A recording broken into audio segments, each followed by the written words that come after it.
things, getting stuff shipped. So that's also had an effect on companies in terms of what are all these new, great, wonderful things for this year. They're kind of on pause. There's not a whole lot of excitement compared to some years in the past. But what they are doing is constantly improving on aspects of technology that some of us were familiar with. If some of you were here a number of years ago, pre-COVID, you might remember that George did a wonderful presentation on this new thing called Alexa. So some of you might have been at the Burger Center. Remember that, Yvonne? So Alexa, what is this thing? We were talking about in the future, these personal assistants. We heard about like robots and things that can help make our lives easier. And one of the things to remember here about the Futures Club, and by the way, I'm Marilyn Pahr, been with George in the Futures Club for a while.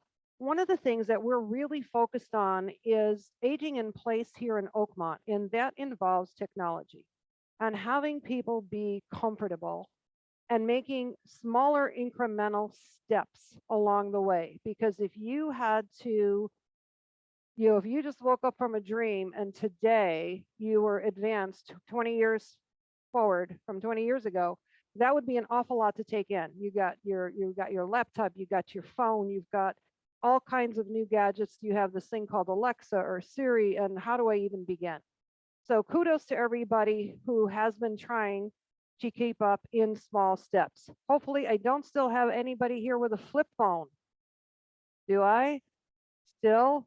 Okay, because that was a big hurdle to get people past flip phones. I like it, I'm comfortable. It kept you from doing things. You almost have to have some kind of a smartphone in conjunction with apps for more and more things that are coming down the line that are going to make it easier for us. So let's talk about Alexa for a bit. Those of you who might have gotten the very early generation of the Alexa, it kind of looks like it looks like a hockey puck, right? So who still has that version? Yeah, I do too. I have the hockey puck version.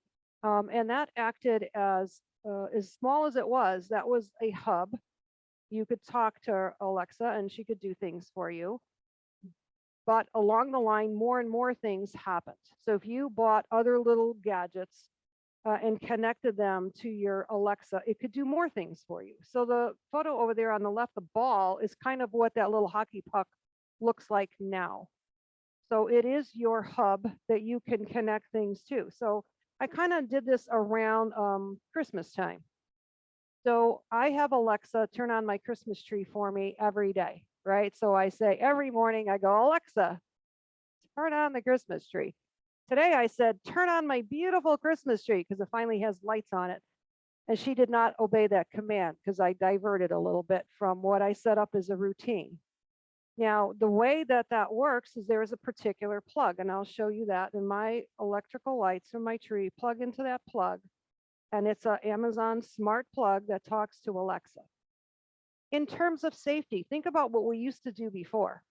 We would bend down, right, and find that plug and reach down and get that thing into the wall outlet, and in the process, knock off one or two ornaments, right?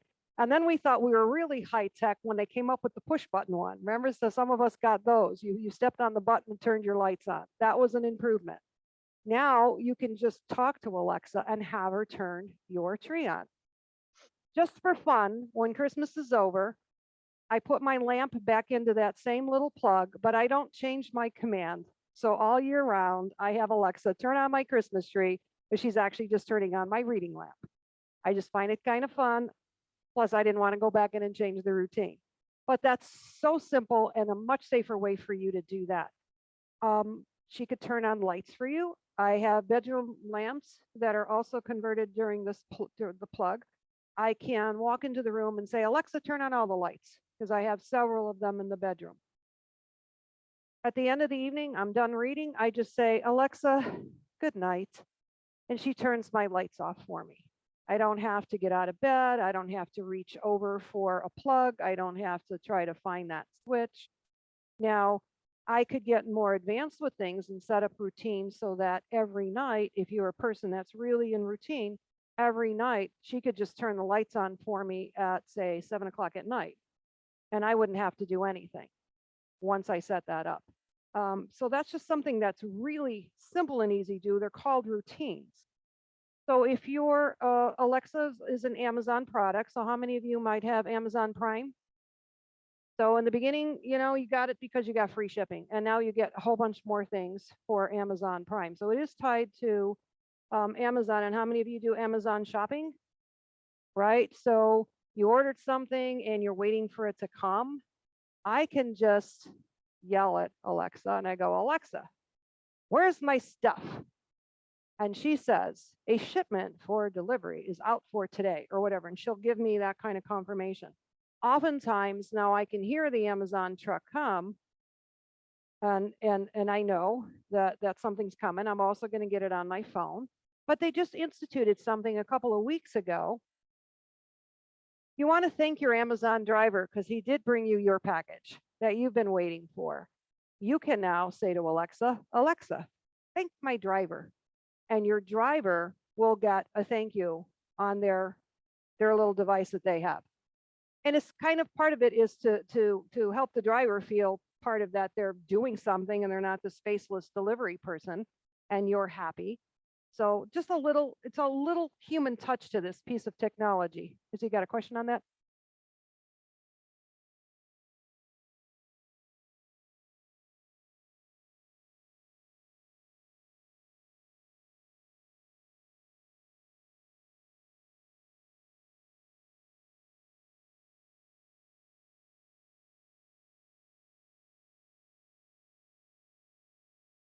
So you're not talking to the driver. So the question is, does the Amazon, how is all that connected?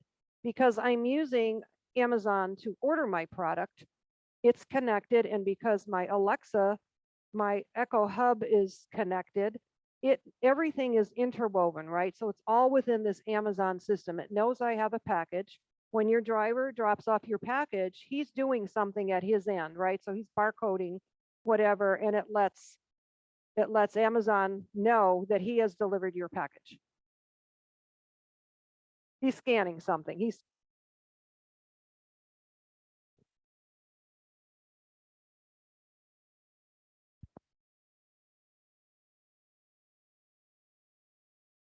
right. So gentleman in the audience is talking about one of the things a lot of the Amazon drivers do now too is they take a picture of where they've left your package.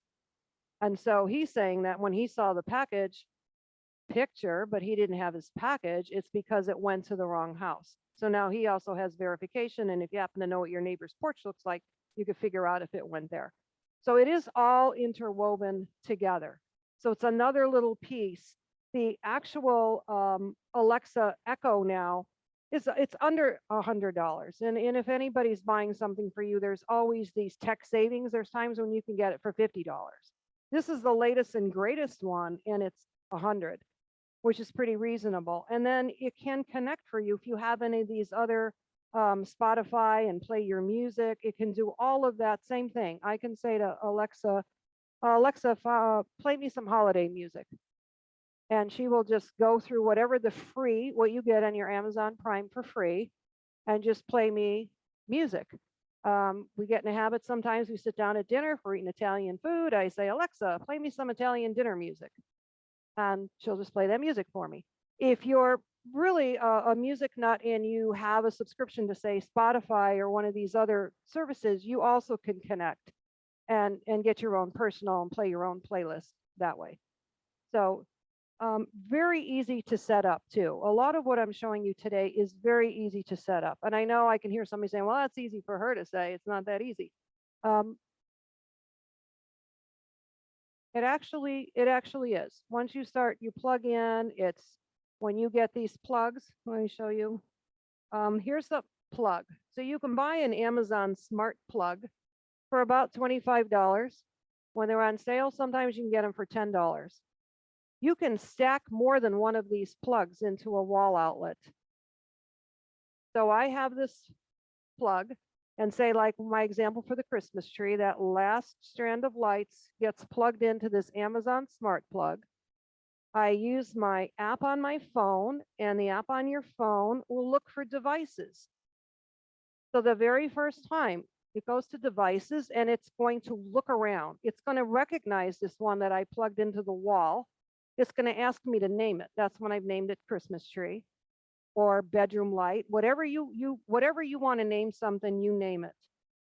And then that's how it recognizes. And you can have unlimited numbers of these plugs all throughout your house and plug in different kinds of things. You can, if you're somebody who wants to have your coffee at the same time every morning and maybe you don't have a timer on your coffee pot, you can plug your coffee pot into one of these smart plugs. And you could either say, Alexa, start my coffee, or you take that next step down. It gives you an opportunity. It says, well, do you want to set up a routine so you don't have to ask me every day? You can set up a routine every single day. It starts your coffee pot at 6 o'clock. So anything electric you want to be able to plug in. And like I said, early on, it was mainly for your lights, something very simple to do. And now you can start automating just about anything else that's connected to a plug. So one of the other things that Amazon got into and bought is the Ring video doorbell. Getting much more popular, especially here in Oakmont. Unfortunately, crime is on the rise. There are different levels of this Ring video doorbell. Now, when people had security companies, you can get a security company, and that was a fairly high monthly subscription. You can get a Ring video doorbell for about $100. And if you start at your very, very basic one, it doesn't cost you anything beyond the initial purchase of the Ring video doorbell. Then they step it up. Do you want to record the video? So your Ring video doorbell, let's say like I have stairs in my house. If I had my Ring video doorbell set up and somebody's out on my porch, it's got a camera, I can see who's there for free. I can't record for free. So it depends at what level you want. For about $3.99 a month, it can record video. And one of the newest technologies it's done now, like you could say, well, what if the burglar comes up to your front porch, sees you have a Ring video doorbell and wants to go ahead and do something or disconnect it?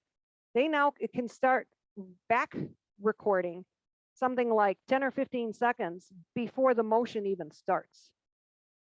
So that person is already being recorded as they're coming up close to your porch. That's an instance where we're saying as a safety thing, maybe we want to know about a prowler or something like that. But it can also work just as a doorbell worked before. Somebody comes to the door, could be a friend of yours, somebody hopefully dropping off Christmas cookies for you, your doorbell rings, and you would look at it either on your phone, or you can get another Amazon device that looks a little bit like George's little pad. It looks like a little iPad, and it has the video right on it. You could look at that video and you can see who's at your door. You can talk to that person. So it also has the capacity for you to talk to that person. It also has, if you step up, all these different levels, it's almost like an answering machine for your doorbell. Let's say you're not home and the person rings the doorbell and nothing happens at their end. They're going to get an opportunity to leave you a message right there at your front door. So, and let's say you're not home. It doesn't matter if somebody comes to your door and rings your doorbell, you can check from anywhere in the world, your own video doorbell, and see who it is and talk to them. So how cool is that, right? And it's really not expensive, and it's not hard to install, and it's got a battery backup. I mean, you do have to watch for any of these things that we're talking about. You do have to think about your batteries. It's got a built-in rechargeable battery, or you can connect it and hardwire it. You can get more than one. If you got a front door and a back door, you can have several Ring video doorbells and string them up together so they're all on your app together and you can check anytime, day or night, 24/7. It steps up a little bit more, like I said, if you pay $3.99, or I think it's $10 a month if you have more than one, and it will actually save and record your video and keep it for you. Question on that? Yeah.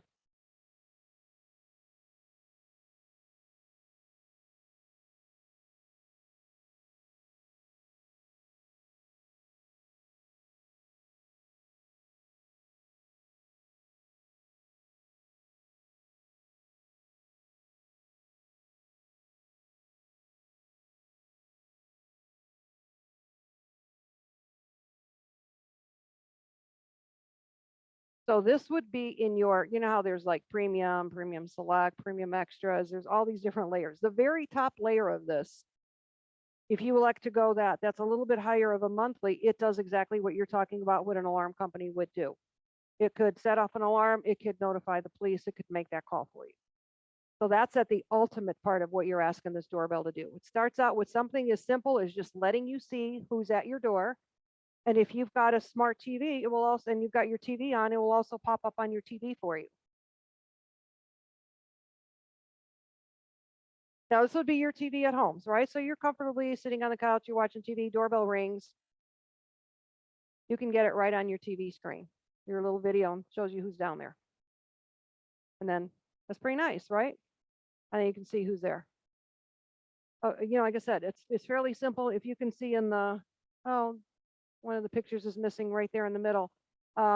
There's a picture here, so you can see here and speak to visitors from anywhere. So like I said, you don't have to be home. Your doorbell rings, you're going to get a notification on your phone, and you're going to see who that person is, and then you can talk to them. And that's on your basic one.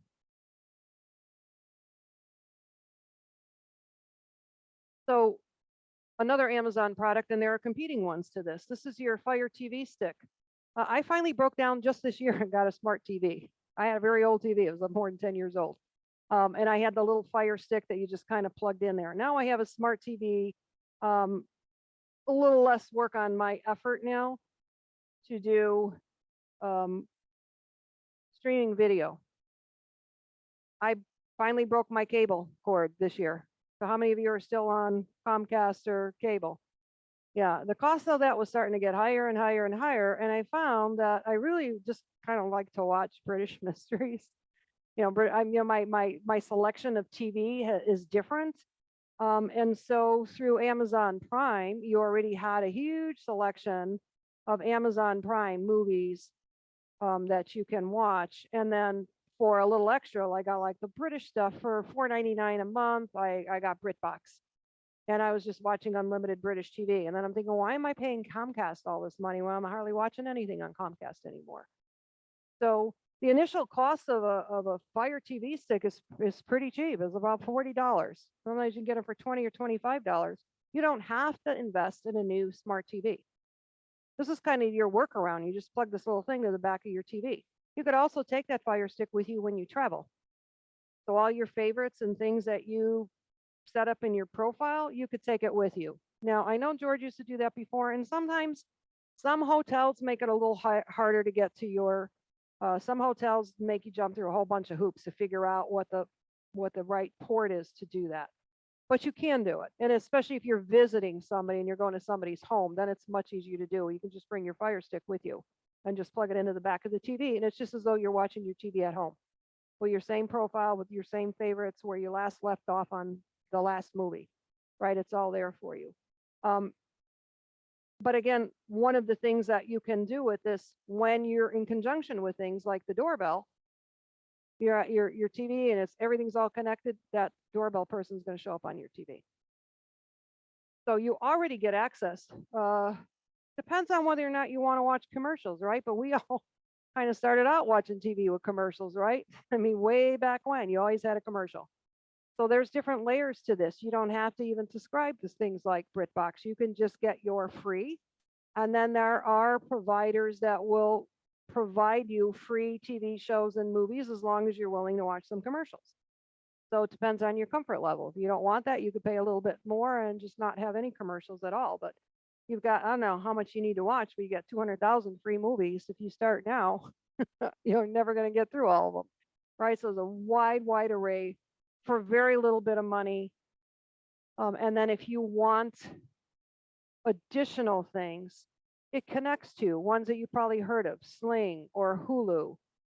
You find some other provider, like if you I still want to be able to watch CNN, for example. I want to watch live CNN. That doesn't come for free on my Amazon Prime. So I subscribe to Hulu for that and a few other things. It's still less than half the cost of what I was paying on Comcast. I've kept the Comcast internet. I just no longer have the TV and movie package. So something else to consider. It's been around for a number of years. You see all these partnerships they have. They have Netflix, YouTube, Disney.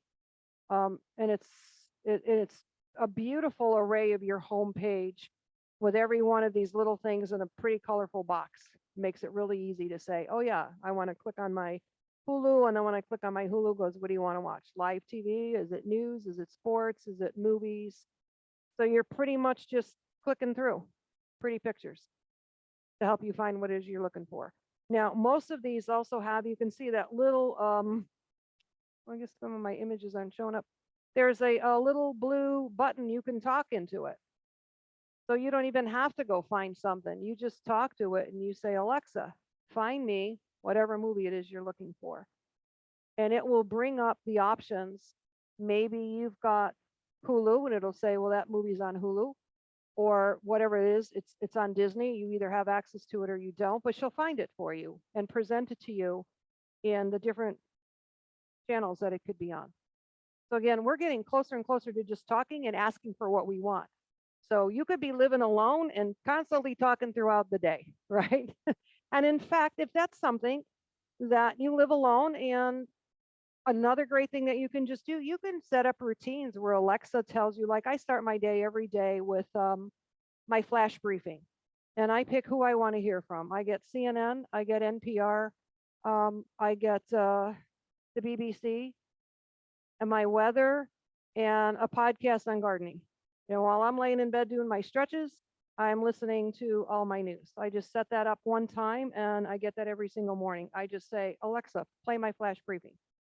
If you like jokes or trivia, you could always say, Alexa, tell me a joke today.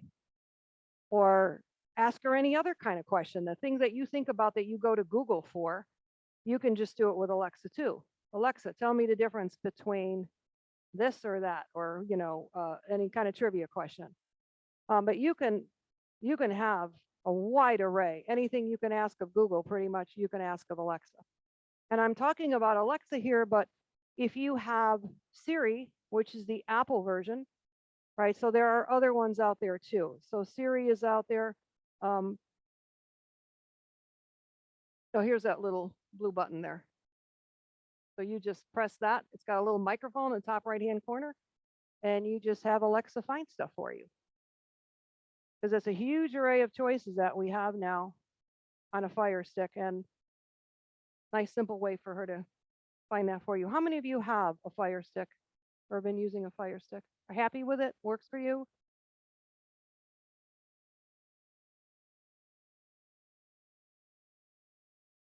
Okay, so and Roku is another one, and then Apple has their own too. And John? You got the Fire Stick, yeah. So sometimes you look at this and you go, wow, that's pretty cheap. How do they make their money and all this stuff? Well, they get a cut every time as a pass through, right? To have Hulu on my Fire Stick, if I buy a Hulu subscription, some money is getting passed along over here to Amazon. So there's all these partnerships, seamless to you, but that's another way that they're making their money.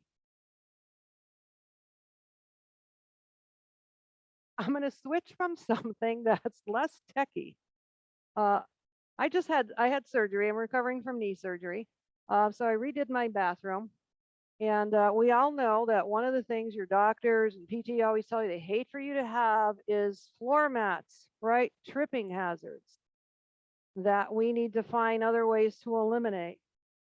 See, so who's the scientist over here? Diatomaceous? What does that mean?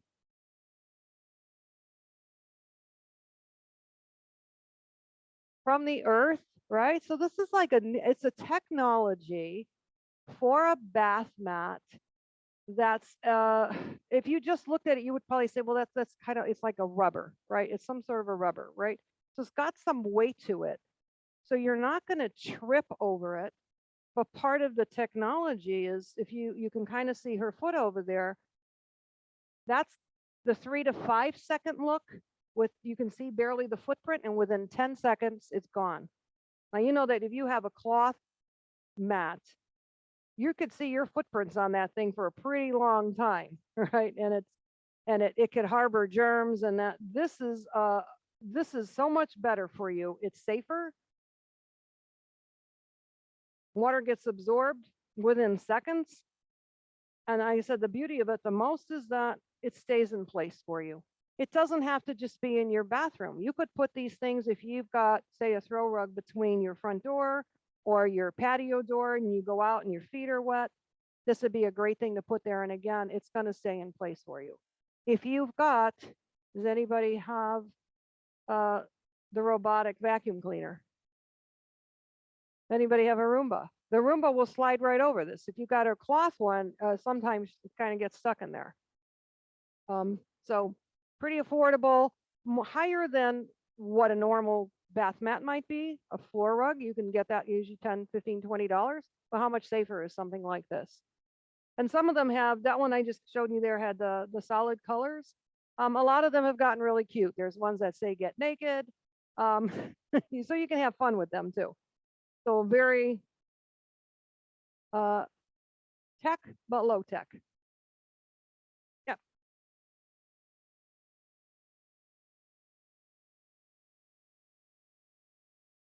I would think that Bed Bath and Beyond would probably have something like that. Yeah. I can't tell you the last time I didn't buy something that wasn't online. So, yeah, right. How many of us had stuff delivered all during COVID, right? Which is why you want to kind of thank your Amazon driver. Mine's actually coming today. I want to just talk a little bit about Fitbit and the Apple Watch because while there's not a huge breakthrough every year, it is incremental. So how many of you have either or the Fitbit or an Apple Watch? And you got an Apple Watch. So, and I have a Fitbit. So this is my second one. So in terms of pricing, that's usually what's going to be the first decision. And sometimes though, your kids just really want to gift you something nice. Then you might want to go ahead and put in your wish list for your Apple Watch. Those are a lot more expensive. So Fitbit started, there used to be the Garmin's way before that, little narrower. They've gotten larger faces on them. And now they have so much more ability to give you information back, which is kind of what we want. They're much more than just a watch, right? So how many steps you've taken, what your heart rate is. You can set it up for any of your exercises, whether you're swimming, you're walking, you're hiking.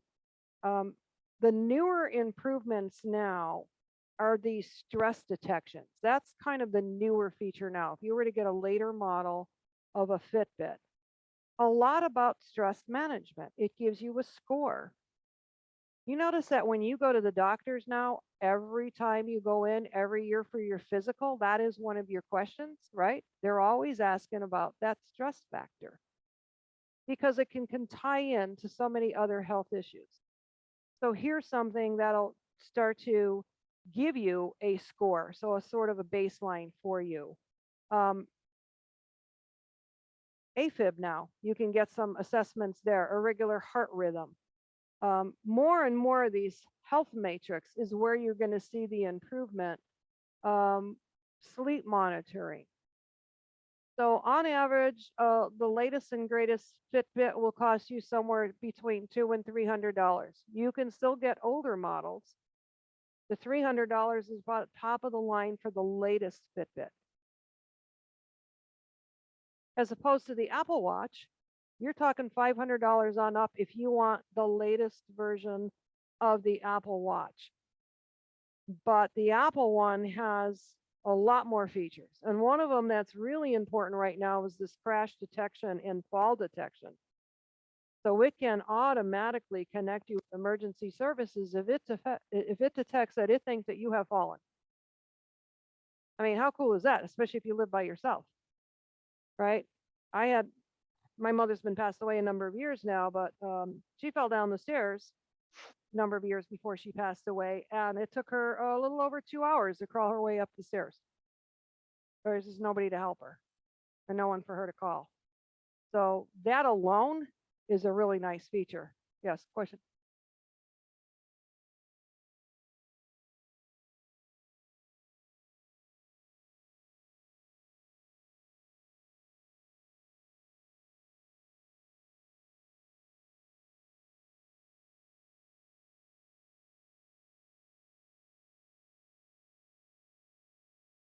Right. So there's a couple of other little things here on your phones too that so gentleman was saying if you slam your hand hard against the desk, it could think that you have fallen, but you have generally 30 seconds to cancel that emergency 911 call.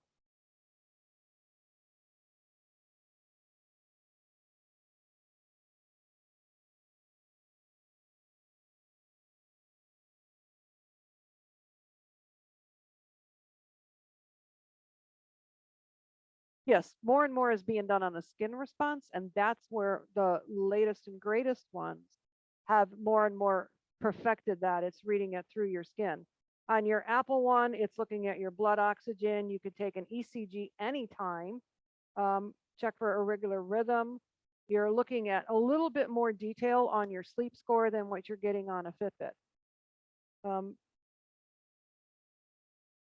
they're a little more complicated, I think, especially if you're going to start for your very first time and you're getting one of the latest Apple Watches because they have so many features to them. But like anything with technology, you start, what is the first most important thing you want it to do for you? Is it to tell time? Or what's the next thing you want it to do? Check maybe your heart rhythm.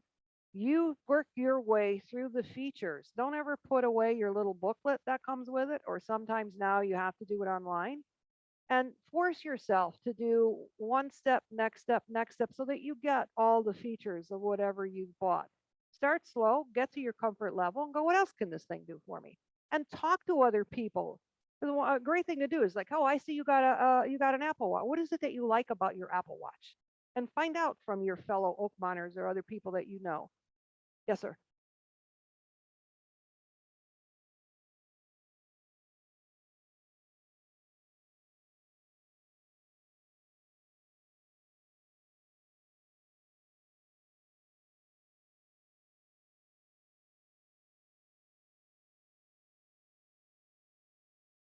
Well, what for almost all of these things by itself, it will do some functionality for you.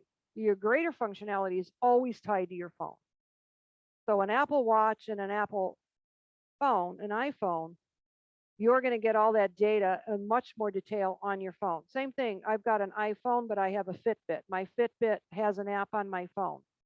So I can check every day. I see how lousy was my sleep last night, right?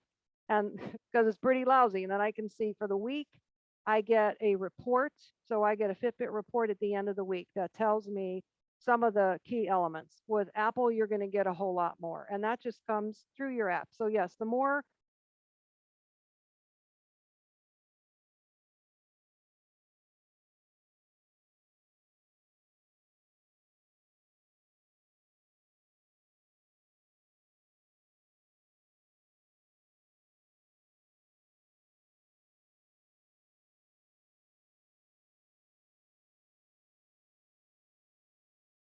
Right. So Dick Tracy style.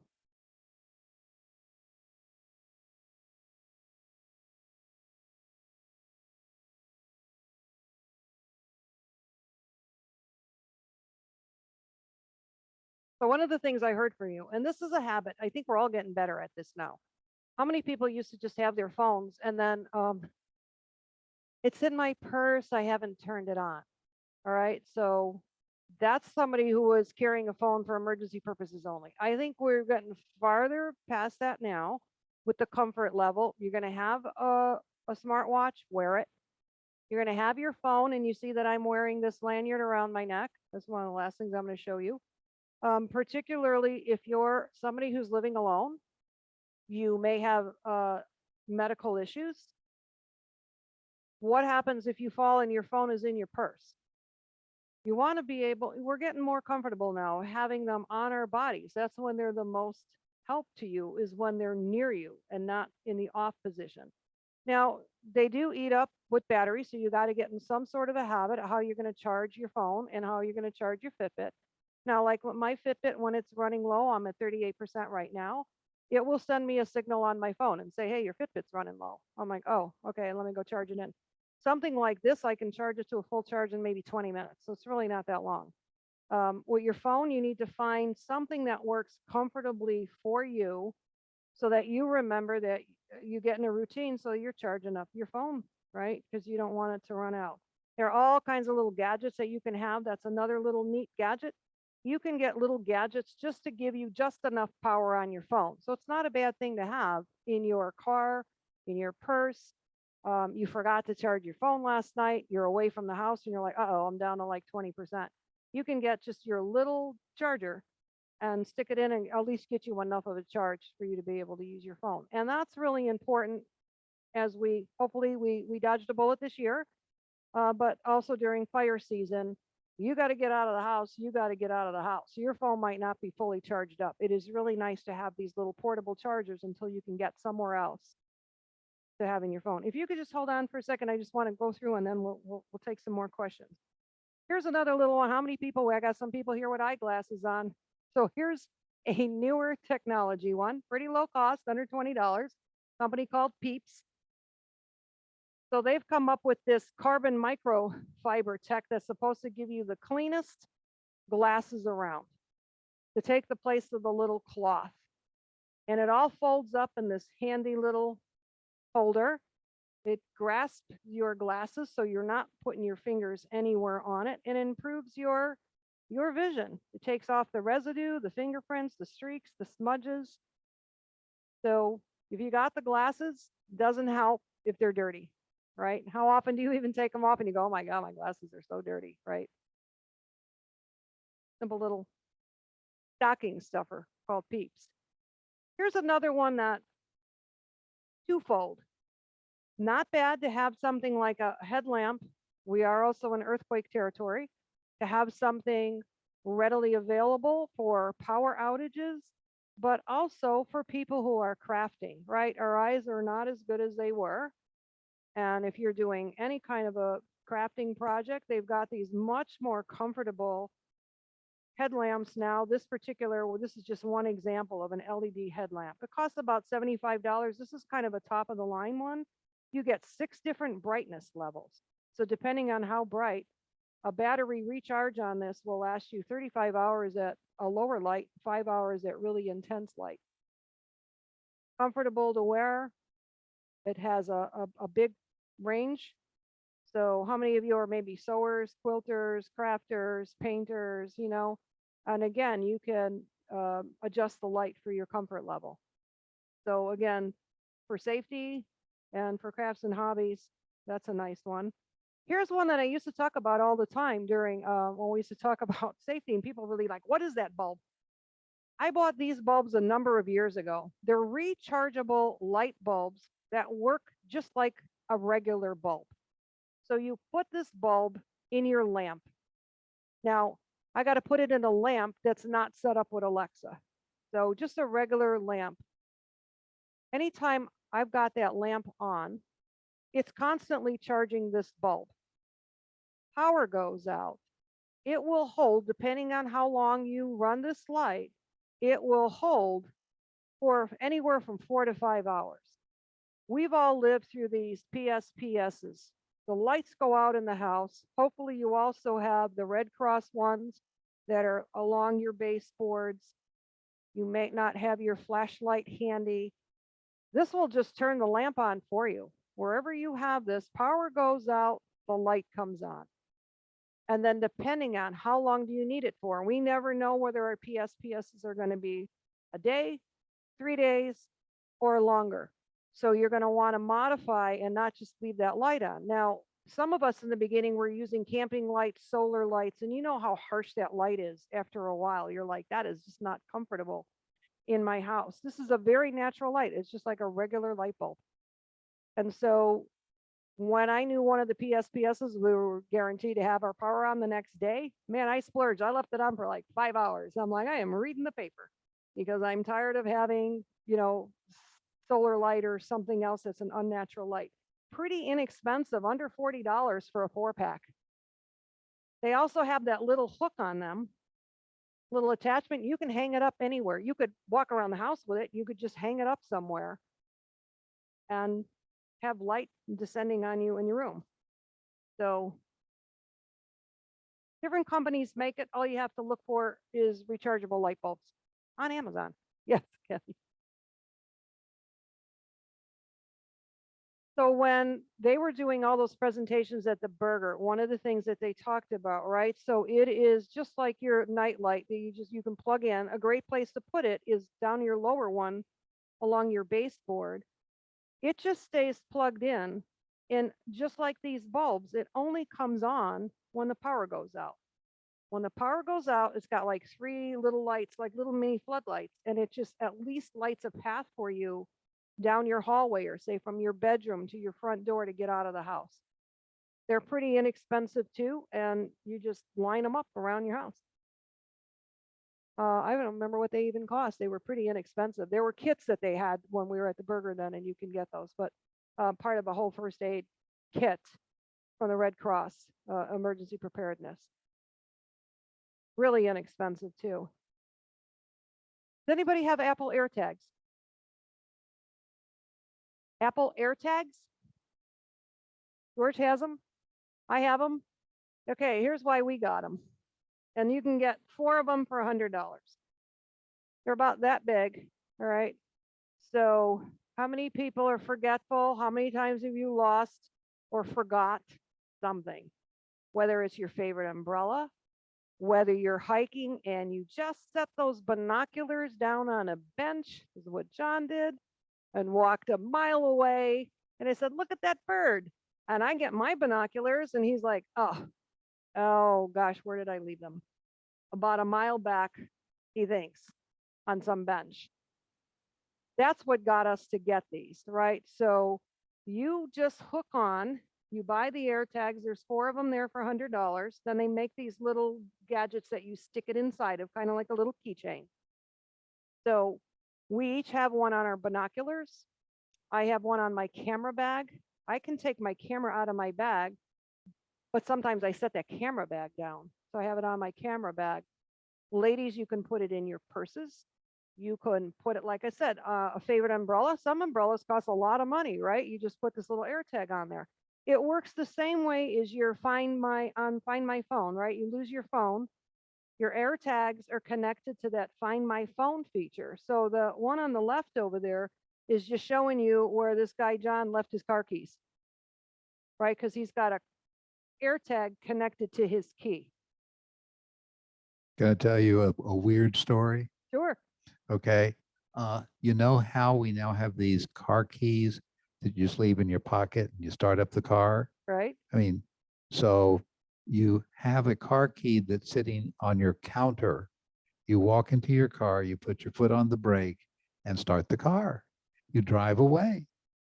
Okay. I know where this is going. Now you're going to Oliver's, you park, you go get your groceries, you put them in the car. Oops, I don't have my keys. Oops, the car won't start, the doors won't open. Nothing is going to happen.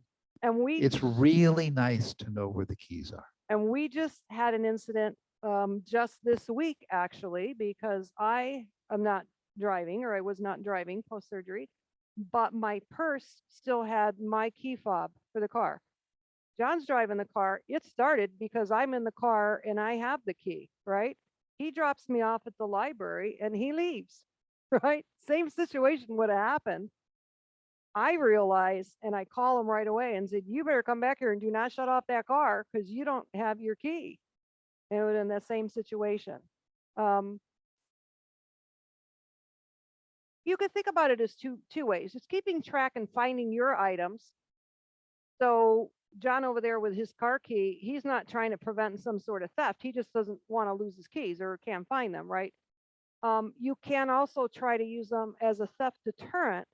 Now, if it's real obvious to a thief, right? So I've got my AirTag on my binoculars. If you're going to steal my binoculars, you're going to cut that AirTag off. It's not going to help me very much, right? So it's not total theft prevention. Now, in my camera bag, I have one buried pretty far down deep. You'd have to go through a little bit of trouble to find that AirTag and realize that somebody put one in there. So it's not like 100%, but you can, if somebody didn't know that you had one hidden in there, you can track your AirTag wherever it's at.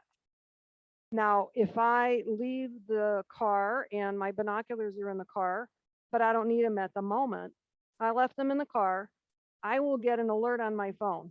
and said, you are now separated from your binoculars. So I can be like, cool, I knew that. I left them in there. But it will alert you for everything. Now, one of the things that I've been getting ready to do some travel and finding a lot of people talking about what they love about this, bury it in your luggage. Not real obvious somewhere. Airlines are getting a little bit better. You can kind of track your luggage. You know, Delta says that your bag is wherever here, right? They seem to have lost your luggage. You go to lost luggage over there and there's like hundreds of them, right? And they're on their computer and they go, yeah, I don't know, we don't see yours. And you can go, well, it's over there. It's like the third row down, because that's how good the proximity is. The beauty of this too, this will work anywhere in the world because so many people have these and have iPhones. It is using everybody else's kind of connection. So you don't have to be like, I'm in the airport, but I don't have Wi-Fi wherever I am in this country. It doesn't matter. It's using this whole network of everybody with phones and AirTags, and it could tell you precisely where your bag is. That's kind of cool.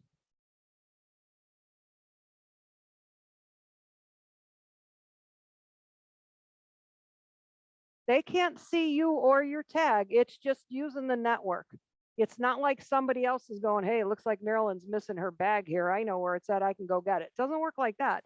It's just that we are together sharing like a network of what's going on in our phones so that you don't have to be tied into Wi-Fi to do it or cellular to do it. I mean, it's the technology is pretty awesome and how this works. We have 4. We put on our Christmas list 4 more because we want to be able to use it in our luggage. I don't want to take it off my binoculars and my camera. I do have a favorite umbrella. I'm thinking about putting one on the umbrella now that we're in rainy season again, right? I don't want to lose a really nice umbrella that costs a lot of money. I can just put my AirTag on there. Right now, what I have on there is my name and my phone number. Maybe I'm going to get it back, maybe I'm not. But at least if you take my umbrella, I don't know where it's at if you don't take that AirTag off, right?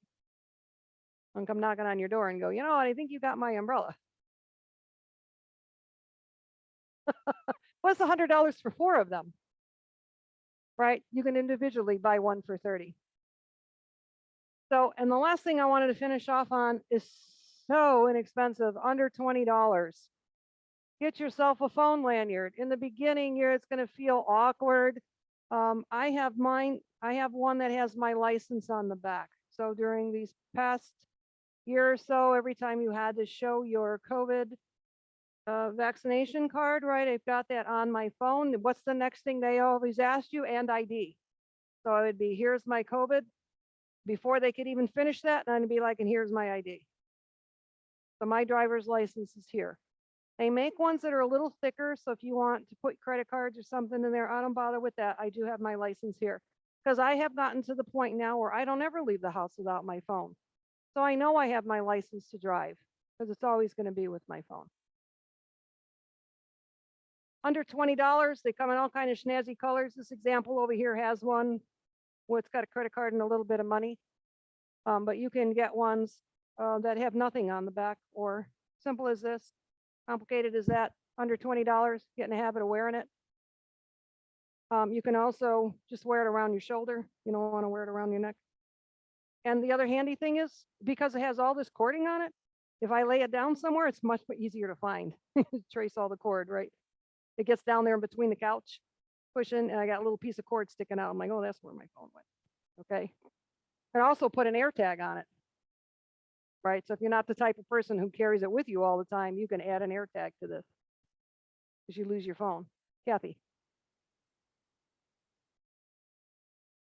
Well, you can use, and that gets into the Find My Phone, right? So my husband can find, we can find each other's stuff, right? When you do Find My Phone, you can find people and you can find devices. And it doesn't have, it could be anybody else that's got a phone, right? Especially a friend of yours, you can look at each other's things. You give permission, but you can do it that way too. Yeah. So that concludes nothing really earth-shattering this year. But again, the idea is that it's incremental, whether it's the watch or a video doorbell, it's incremental. There's going to be improvements every single time.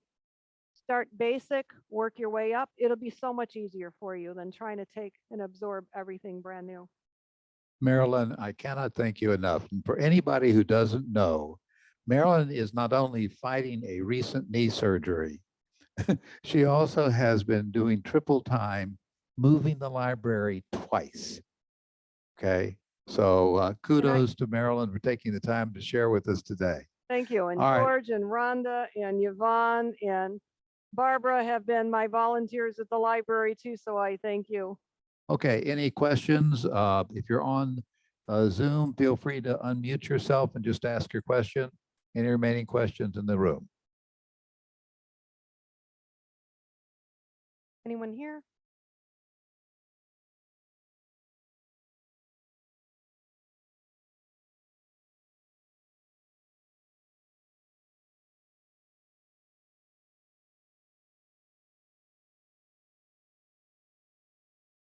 There is a Find Your Phone app on Samsung. There's comparable to almost anything else.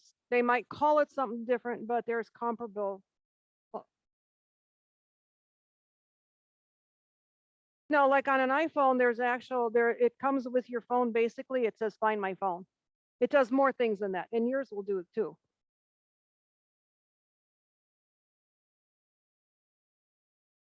The way I would approach that would be to Google how to do that.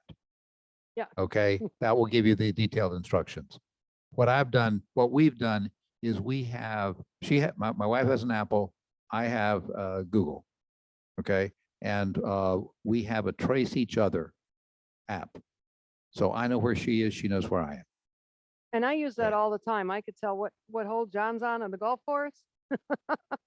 I could look and go, oh, he's in the Oak, so they're having beer right now. It works with such precision. You could find him in which aisle at the Costco. That's how good these things work, and that kind of near proximity. So, Okay, where we are headed from here is there are 3 things that are going to happen this spring. The first meeting is on January 11th, and its title is How to Get a Free Audiology Test. With the over-the-counter hearing aid world, what we're doing is 3 meetings between Futures Club and the Hears Club. Okay, and the first meeting, which will be in our slot, okay, is going to be how to get a free audiology test. Everybody should have an audiology test every 2 years at our ages. Okay, and they're free. There's absolutely no reason not to do it.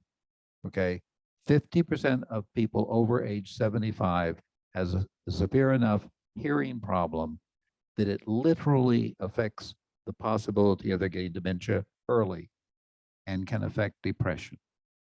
A lot of clinical studies on that. That particular group is going to be followed up with the Hears group is going to have a meeting on situational hearing, what to do in certain situations where you may have difficulty hearing what's going on. Okay, the classic is you're in this room, you can't quite hear the speaker, but you can tie your cell phone and earbuds into the auditorium.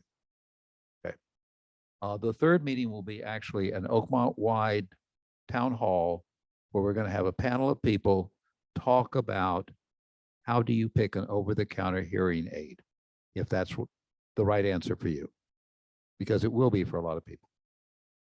The second thing we're going to be talking about is we're going to continue the discussion we started in September about how to take this money the government is throwing at you to be energy efficient. Okay, and there's a lot of work going on at Sonoma Clean Power and at the Sonoma County Energy and Sustainability Group to try to get that information where we can get at it when it's available. But a lot of things have changed, and there's going to be a pile of money coming out. If you, for example, have to replace your air conditioner or your furnace, you want to look at a heat pump, and a heat pump essentially next year may be close to free. Okay, somewhere in the range of $11,000 to $14,000 the government will give you. Okay, so then the third thing is we're going to take a meeting sometime during the spring, and we're going to go back to our roots, and we're going to have a meeting that's going to talk about tech and we're going to talk about artificial intelligence, and we're going to talk about CRISPR. Everybody knows CRISPR, right? CRISPR is the gene editing technology that is just on the verge of really hitting the big time. Okay. Matter of fact, if you had $2 million and you needed some medical treatment, you probably could get somebody to work your genes for you. You know, not that many of us have $2 million to spend that way, but so thank you all. And if there are any residual questions, I'm sure Marilyn will take them later.